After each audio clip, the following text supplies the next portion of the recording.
ओम घृणी सूर्याय नमः। आप सभी का मेरे YouTube चैनल पर हार्दिक स्वागत है।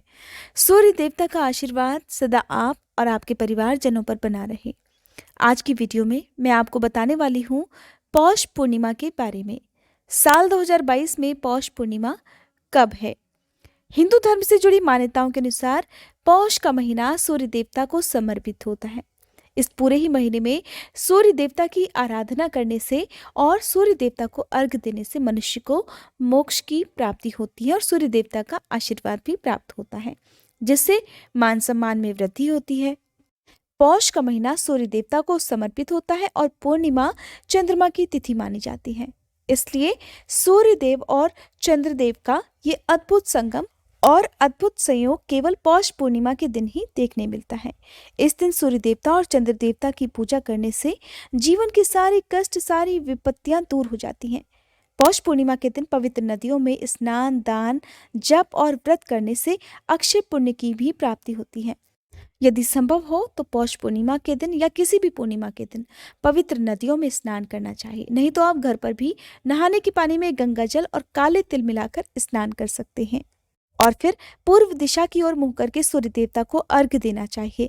अर्घ्य देते समय ओम घृणी सूर्याय नमः या फिर ओम भूर्भुवः स्वः तत्सवितुर्वरेण्यं भर्गो देवस्य धीमहि धियो यो नः प्रचोदयात्, इस मंत्र का जाप करते हुए सूर्य देवता को जल में अक्षत, रोली, कुमकुम और लाल फूल डालकर अर्घ्य देना चाहिए। पूर्णिमा के दिन सफेद रंग के वस्त्रों का प्रयोग विशेष रूप से किया जाता है। सफेद रंग की चीजों का दान करना चाहिए। दान तो आप वैसे अनाज का, वस्त्र का कर सकते हैं, लेकिन अगर आप सूर्य देवता का आशीर्वाद प्राप्त करना चाहते हैं तो आप सफेद रंग की चीजों का, जैसे कि आप चावल का दान कर सकते हैं, खीर का दान आज के दिन आप कर सकते हैं। तो इन चीजों का दान आप अगर करते हैं तो आपको पूर्णिमा के दिन किए गए दान का विशेष पुण्य भी प्राप्त हो सकता है। कहते हैं पूर्णिमा के दिन किया गया दान कभी भी व्यर्थ नहीं जाता। आज के दिन आप नवग्रहों की शांति के लिए पूजा जरूर करें। संभव हो तो नवग्रह मंत्र का कम से कम 108 बार जाप अपने घर के मंदिर में भी कर सकते हैं।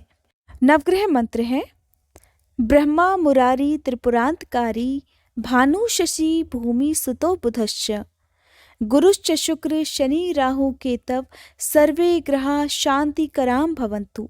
इस मंत्र का यदि आप श्रद्धा और मन से जाप करते हैं तो कहते हैं आपको सभी नवग्रहों का भी आशीर्वाद प्राप्त होता है।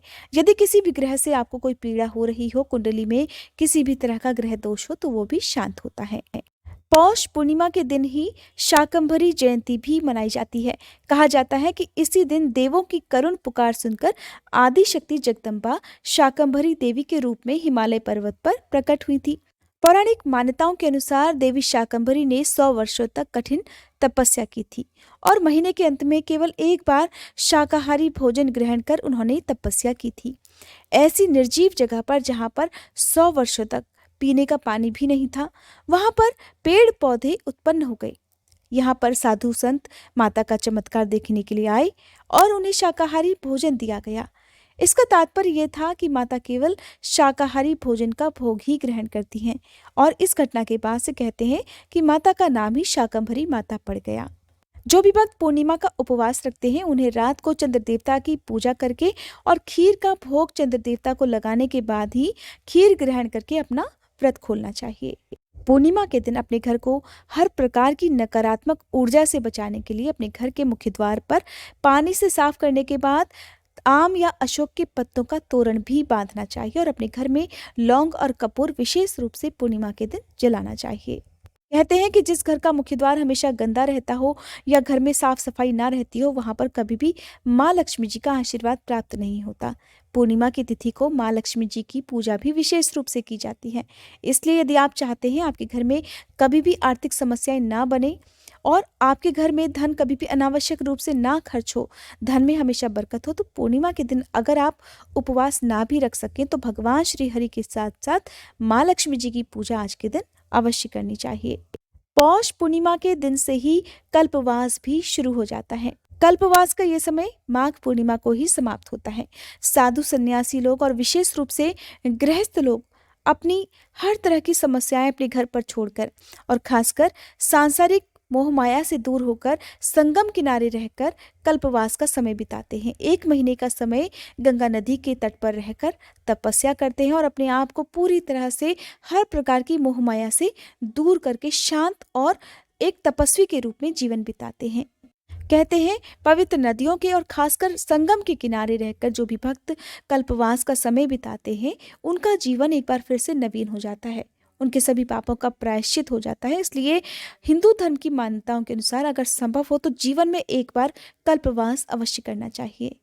पौष पूर्णिमा के दिन ही माघ महीने का पहला स्नान भी किया जाता है। साल 2022 में 18 जनवरी मंगलवार के दिन से माघ का महीना प्रारंभ हो रहा है, जिसकी समाप्ति होगी 16 फरवरी 2022 को बुधवार के दिन। 16 फरवरी बुधवार को ही माघ पूर्णिमा भी है और इसी दिन कल्पवास की समाप्ति भी होगी। आइए जान लेते हैं पौष पूर्णिमा साल 2022 में कब है। इस दिन सूर्योदय का समय क्या रहेगा और चंद्रोदय का समय क्या रहेगा। साल 2022 में पौष पूर्णिमा है 17 जनवरी सोमवार के दिन और इसी दिन पूर्णिमा का व्रत भी रखा जाएगा। यदि आप व्रत रखना चाहते हैं तो सुबह को संकल्प लेने के बाद ही अपना व्रत प्रारंभ करें। पूर्णिमा की तिथि प्रारंभ हो रही है 17 जनवरी की सुबह 3:19 से, जिसकी समाप्ति होगी 18 जनवरी की सुबह 5:17 पर। पूर्णिमा का व्रत हमेशा उदया तिथि में ही करना चाहिए और उदया तिथि है 17 जनवरी को। अगर आप किसी वजह से पूर्णिमा की तिथि को दान ना कर पाए तो आप अगले दिन भी दान दे सकते हैं। 17 जनवरी सोमवार को सूर्योदय का समय रहेगा सुबह 7:14, सूर्यास्त का समय रहेगा शाम 5:29 और चंद्रोदय का समय रहने वाला है शाम 5:29 पर। पूर्णिमा का दिन सत्यनारायण भगवान का व्रत करने के लिए और सत्यनारायण भगवान की कथा सुनने के लिए भी सबसे उत्तम दिन माना जाता है। अगर आप सुनना चाहते हैं पौष पूर्णिमा की व्रत कथा और अगर आप सुनना चाहते हैं सत्यनारायण भगवान की कथा तो आप मेरे चैनल पर आने वाली वीडियोस में इन सभी कथाओं को सुन सकते हैं। आजकल आप सुबह के समय मेरे चैनल पर श्रीमद् भागवत महापुराण की कथाएं भी सुन सकते हैं।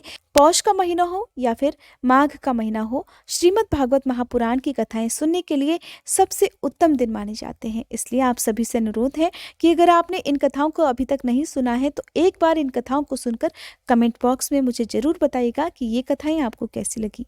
आज की जानकारी अगर आपको पसंद आई हो तो वीडियो को लाइक करके कमेंट बॉक्स में गणेश भगवान की जय लिखना मत भूलिएगा।